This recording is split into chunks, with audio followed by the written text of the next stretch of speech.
in min don ri ta so pa MNV chu LDM member ne plus ania ta sa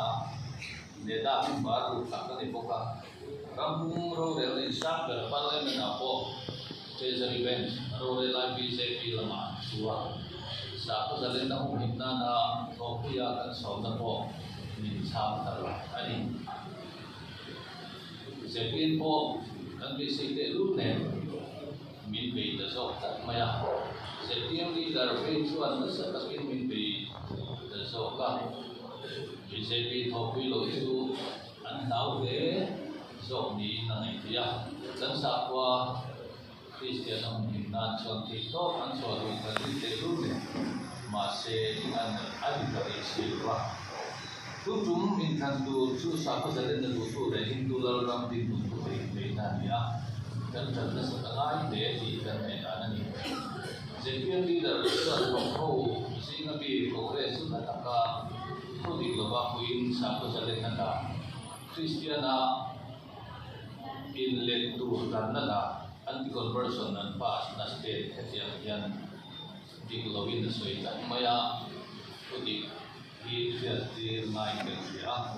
saka ko so rule pasari kana ko ikanda ta no isa anti conversion dan di pasari dia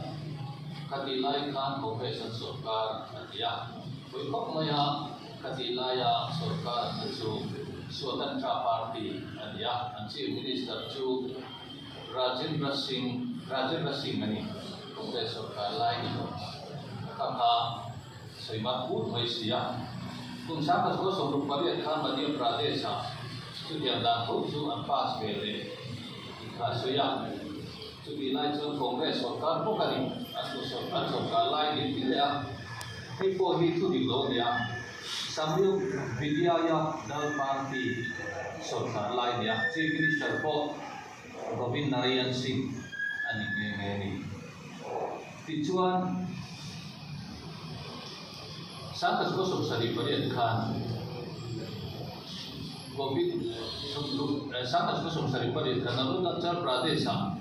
se tan biakang ipok kha pasania chulilaya sarkar chu Congress sarkar din soila ei soila tu ding lo dia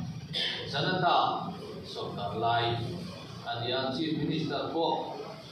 Prem Khandu Tuman ani subangin tu di lo buine na ti po mai hi thalo kan tia bi bui di lo zo na koi koi ke ni bangin heng kan so wa kin se kana bir dia so hi se thal la sana ta party tu de saya huwa aksor ka lai bi kan dia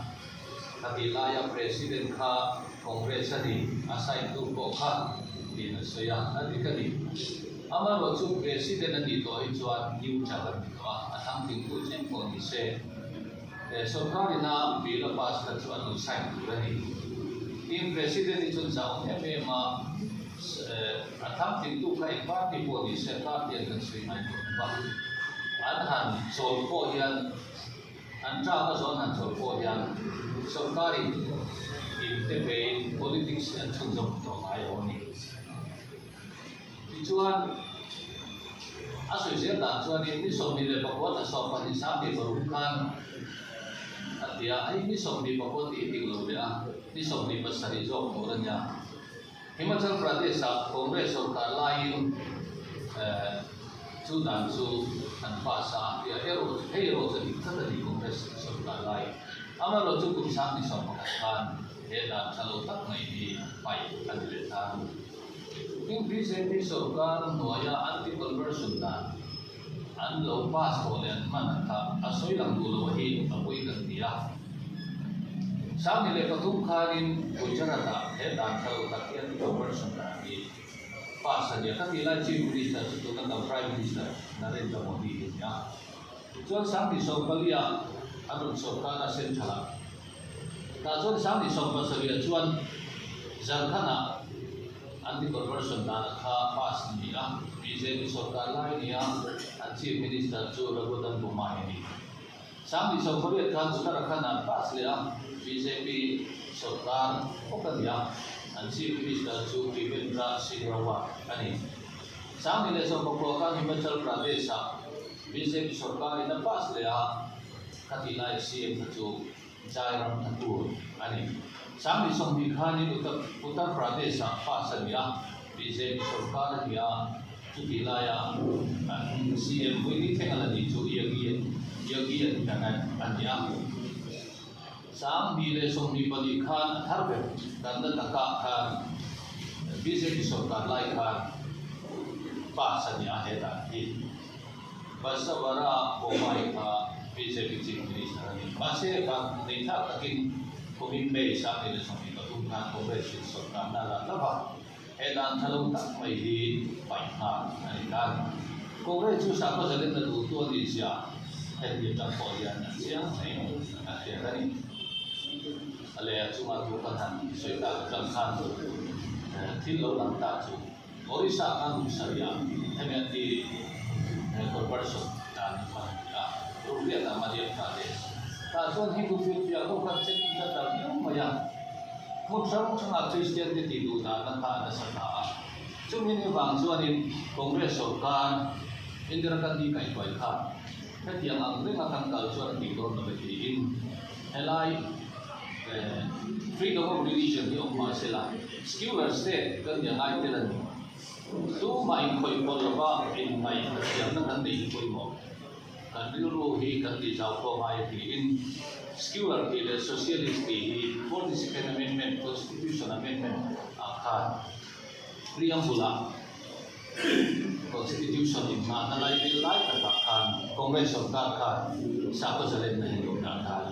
hei tak mai hi BJP na pai chia dan tum kan ya tu na an chi som ni som le pa ge ta an som ni pa ni September ko kan an MP ke na an constitution se ma chuan secular de socialist an ke ko ni tu tiang chu tilong dan an ya Christian de sa ko te nau dang te na chan ko pe si ber ta kan di kha kan se ta kan siang ni pe wa itu saka cukup sambil pakai. Dah central Congress Sorkari state di Zongsoma, sakulah toginan state coba. Cuma yang dan usia kejurin asing buku ya jadi ini dari sesuai dan jauh lawan hesa. Atau di ngai cuna mahian sakulah kopi kah pungsuan misalnya di dan ngena ani. Tu tinggal di cuan ini pensiun ya standar lah. Ron hong suatu long suat dotan di nani dona. Usung ibu teh umplakkan om tolwa, dosi fong turkan di lawa, tu di cau mensil to turian dan pusat ibu-ibu. Timpu dia luka, siriul khas orang 1950 close Sri Lanka. Kami akan Hindu sakop ya, andi lojan siriul khas, yang di lubang dikan lo sebab apa dikan Australia. Adikah, orang tu caste system ini Hindu atau orang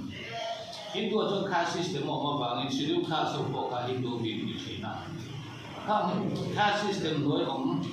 maka caste system kan yang social hierarchy di orang kita tuan. Apa tak main kami ka